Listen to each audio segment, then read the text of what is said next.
Mais d'abord, les enjeux techniques de marché et un état des lieux de la situation globale de marché pour entamer cette semaine le plan de trading de Smart Bourse. Comme chaque lundi avec les équipes d'IG, Alexandre Baradez est avec nous en plateau. Bonjour Alexandre. Bonjour Grégoire. Bienvenue. Quel est l'état d'esprit en ce début de semaine? Quand on regarde un peu les différents marchés globaux, actions, taux, crédit, devises, matières premières, on a toujours le sentiment d'avoir des messages un peu différents d'un marché à l'autre. Le seul message positif, j'allais dire, qui se distingue, c'est quand même plutôt celui des marchés actions aujourd'hui, Alexandre. Oui, c'est ça. Et c'est vrai qu'on voit un thème, il y a une petite rotation quand même qui s'opère depuis quelques semaines maintenant. On voit que les valeurs de croissance sont vraiment tirées à la hausse, mais est-ce que c'est à juste titre ou pas, on va en reparler. Les cycliques sont plutôt calmes, des indices comme le Dow Jones qui sont très sensibles aux cycliques, on voit qu'ils sont plutôt sur phase de repli. En Europe aussi, on est sur des zones, à part le DAX qui accélère sur des thématiques plus techniques que fondamentales, mais il y a quand même un retour un peu en grâce de la croissance. Le Nasdaq est au plus haut depuis un an, donc ça se détache. Après, c'est vrai que si on regarde les matières premières, le pétrole est toujours vers les $70, donc c'est une zone qui n'est pas, on en parlera aussi par rapport au rachat de stocks stratégiques, etc. Ça peut jouer un peu, mais il n'y a pas de signaux sur le cuivre, par exemple. Les matières premières liées à la partie industrielle, la partie commerce mondial, la partie dynamique macro ne sont pas au rendez-vous à ce stade, sur les métaux industriels ou l'énergie. Alors c'est pas la dépression, mais c'est pas le signe d'une économie mondiale booming, quoi. C'est exactement ça, et du coup ça pose des questions sur les valeurs cycliques qui sont, certaines d'entre elles, assez chères à ce stade, qui étaient beaucoup moins chères il y a quelques mois, mais qui sont redevenues par rapport à des multiples relativement chers. Et si on regarde la partie obligataire, là non plus, on ne voit pas de signaux. On comprend bien les thèmes, les taux très très courts américains sont très tendus, évidemment liés aux questions de plafond de la dette, mais même si vous regardez des taux 2 ans qui sont un peu moins sensibles à ces questions-là, ils se sont quand même redressés de près de 80 points de base en l'espace de 2 semaines. Et ce, après des chiffres d'inflation aux États-Unis qui montrent qu'on a une situation toujours collante. Donc, je vais dire qui a raison ou qui a tort? Est-ce que ces marchés obligataires, que c'est un peu trop, les taux qui sont un peu trop remontés, alors qu'on commence à parler effectivement de la question de la pause de la Fed ou autre, c'est une possibilité, ou alors est-ce que le marché se dit qu'on aura peut-être une pause, mais une pause au quiche? Moi j'aurais plutôt ce scénario-là, c'est-à-dire de dire, sauf à avoir des chiffres d'inflation qui seront publiés avant la prochaine réunion de la Fed, à avoir une inflation cœur qui s'étend d'un seul coup, et là on aura une pause classique, mais si on a une inflation cœur qui est toujours dans la zone des 5%, une pause devrait intervenir quand même, hein, mais ça ne pourra pas être une pause d'oviche, ça va être une pause au moins au quiche, et c'est peut-être ça du coup que le segment obligataire 2 ans, 1 an, est en train de pricer à ce stade, et du coup on en revient à la partie des valeurs de croissance, qui on sait sont quand même sensibles à ces questions de taux. Est-ce qu'elles ont été boostées par les questions de stress sur la dette? C'est typiquement le genre de sujet qui peut tirer ces valeurs-là, mais si on regarde effectivement l'aspect purement inflation et banque centrale, en Europe, hors de question d'une pause pour l'instant. Donc, est-ce que le rallye va pas un peu vite sur la partie valeur de croissance américaine? Bon, justement, attaquons avec le Nasdaq. Oui. Alors, c'est le grand comeback du Nasdaq. Oui. Après, on le rappelle, un démarrage, un début d'année qui était un peu médiocre. Oui. On a vu quand même une réactivation très forte des valeurs de croissance, des blue chips technologiques américaines depuis plusieurs semaines et plusieurs mois maintenant, au point que le Nasdaq 100 est en hausse de plus de 20% maintenant par rapport au point bas qu'on avait en fin d'année. Oui. Alors, c'est que le Nasdaq 100, bon, alors je ne veux pas dire que je suis surpris de le voir sur ce niveau-là, je ne suis pas très surpris de sa bonne tenue par rapport au fait que le gros du parcours sur les taux aux États-Unis ait été vu. Donc c'est tout à fait logique de considérer, ce qui était déjà le cas il y a déjà plusieurs mois, de considérer que les points bas qu'on a touchés l'année dernière seront des points bas efficaces et ils produisent toujours leurs effets. En revanche, la partie à quelle vitesse doit-on revenir à le sommet, c'est là qu'effectivement on peut et on doit argumenter, parce qu'on voit quand même qu'il y a une grosse concentration de performance sur, et ce qu'on a déjà connu finalement par le passé, sur les méga caps en fait, hein, même pas seulement les larges, les méga caps, et à nouveau ça peut créer une phase un peu de distorsion où les très grosses font la tendance. Alors, les très positifs, les optimistes diront, mais tant mieux, et je partage aussi cet avis quand même, de dire, ok, là pour l'instant c'est les gros moteurs qui sont lancés, et puis attendons que l'économie est un peu mieux, et les moteurs larges et puis small partiront ensuite. Donc ça, c'est quand même la vision bullish, et je la partage, mais sur un horizon un peu plus lointain quand même.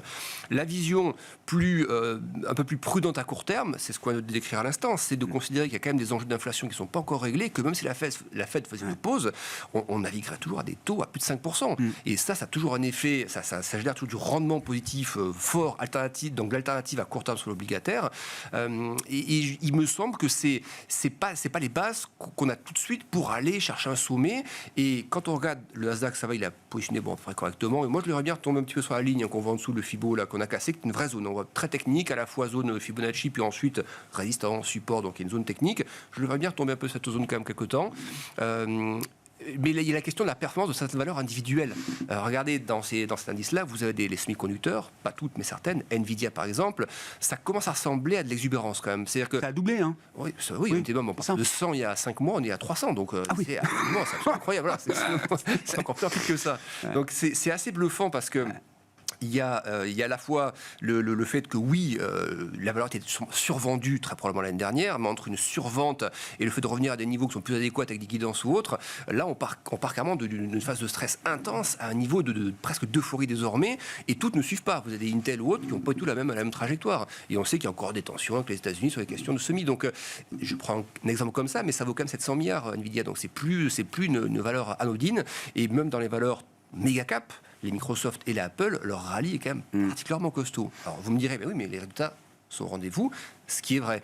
Mais dans ces résultats, et là, on peut aussi faire le raisonnement avec les cycliques. Moi, je pense que certaines guidances, alors pas forcément T2, mais des guidances sur l'année, certaines me semblent trop optimistes. En termes de croissance ? En termes de croissance, voilà. Les vues maintenues sur l'ensemble de l'année. L'année, c'est encore long. Il y a des signaux côté US où les indicateurs avancés, alors c'est de la soft data, on le sait très bien, mais historiquement, il y a des track records sur la soft data sur 40 ans. Quand vous avez des indicateurs avancés qui connaissent ce degré de ralentissement, dans 100% des cas jusqu'à présent, c'était un secteur de récession. Donc, si on est au-devant d'une récession, il va y avoir une phase de ralentissement de l'économie qui va être plus costaud. Ça ne peut que se voir sur les des entreprises. Et donc, est-ce qu'à ce moment-là, les guidances, peut-être un peu optimistes à ce stade, ne vont pas devoir être révisées peut-être au T2, par exemple. Et je pense que ce genre de valeurs seront dans le scope de certaines révisions un peu moins optimistes pour l'ensemble de l'année. Voilà. Même ces valeurs-là ne peuvent pas être totalement immunes à l'idée d'un ralentissement macroéconomique qui pourrait se transformer en épisode récessif à un certain stade. Oui, même si les techniques, même si c'est que 6 mois par exemple, mais si vous avez une économie un peu stagnante ou autre, ça doit se ressentir quand même dans ces boîtes-là qui font, elles font du service, elles font du hardware aussi, mais...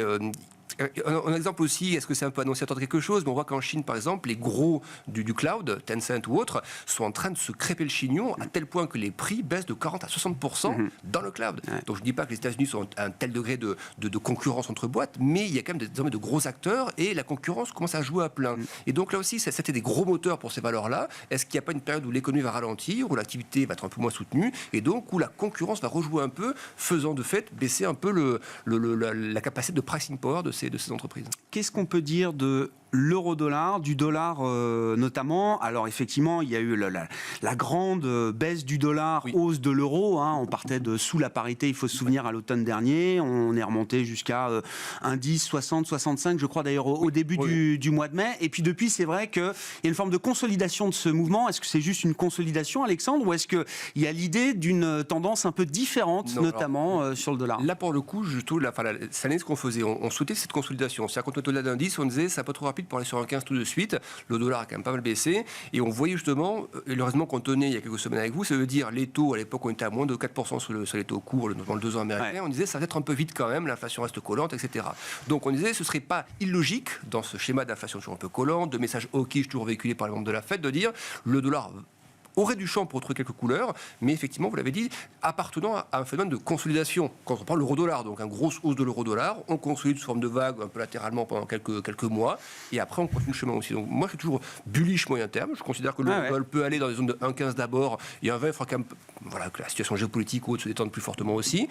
Mais sur l'aspect rythme, je vois ça comme une vague consolidante, et donc qu'il ne faudrait pas jouer trop fortement non plus ou trop longtemps. Ce qui peut la booster encore un peu à la baisse, cette vague-là, donc faire grimper un peu le dollar, c'est typiquement les questions de plafond de la dette, ce qui est paradoxal parce que ça touche les États-Unis, mais pour autant, le dollar est valeur refuge dans ce cas de figure-là parce que les rendements progressent aussi, du coup. Donc voilà, je pense que c'est ça qui peut encore garder l'euro-dollar dans ces zones sous 10. La question plutôt risk-off, plafond de dette, mais au-delà de ça, la Fed va faire une pause probablement avant la BCE, pas forcément très longtemps avant, mais va quand même le faire.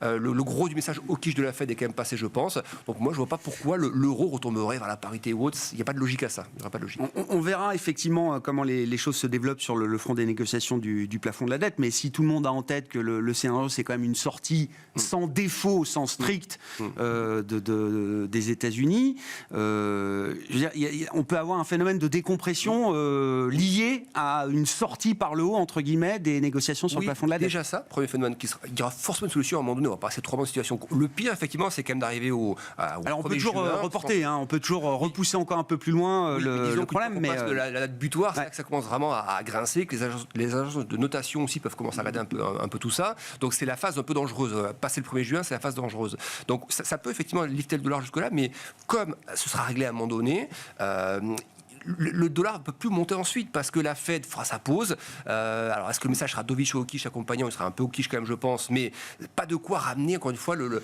facteur risk-off sera un peu mis de côté. Donc, le double phénomène, pic inflation aux États-Unis, Fed qui commence à plafonner et puis détente sur la question de la dette.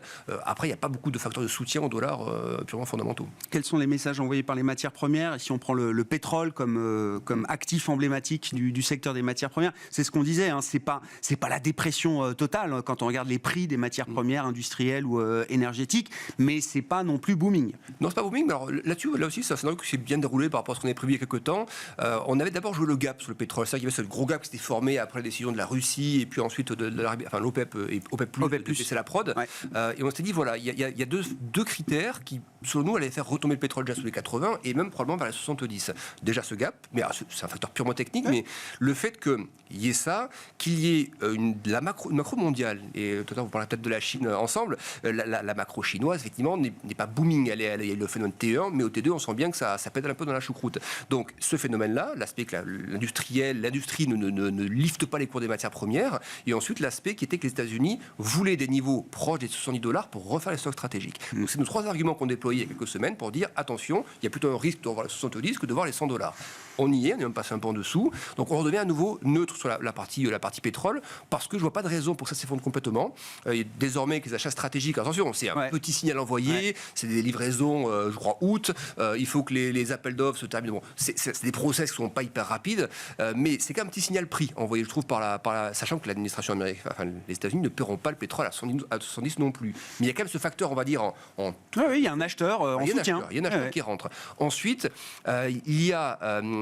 l'économie mondiale, elle va être un peu flat là pendant quelques temps. Donc pour moi, c'est un scénario où il n'y a pas de quoi retomber à $50, il n'y a pas de quoi non plus monter à $100. Donc un peu cette zone milieu de terrain. Mais il y a quand même un risque qu'il faudra surveiller quand même. Moi, je serais bullish, si vous voulez, je donne mes niveaux. Bullish à partir de $76, c'est-à-dire l'ancien zone de formation du gap, on est passé au-dessus, on passe en dessous. On reviendra sur des moyennes de prix 50 et 100 jours. Donc, au-delà de $76, on redevient bullish sur l'aspect un peu bottom comme ça du pétrole et on jouera très progressivement à la sortie de ce bottom par le haut. Mais tant qu'on n'y est pas, pour l'instant, il n'y a pas de call sur le pétrole. Et il y a toujours une observation un peu prudente quand même à ce stade. Parce que macro Chine, parce que risque plafond de la dette, parce que inflation toujours collante, dollar qui ne faiblit pas. Donc, pour moi, il y a toujours un risque d'avoir un petit peu de faiblesse sur 70. Donc, je ne suis pas baissier, mais je pense qu'il y a quelques arguments pour rester quand même vers 70 quelques temps. Bon. Ce qui, pour des pays consommateurs, est plutôt un prix raisonnable. Acceptable. Merci beaucoup, Alexandre. Alexandre Baradez, les équipes d'IG avec nous chaque lundi pour le plan de trading de Smart Bourse à 12h30.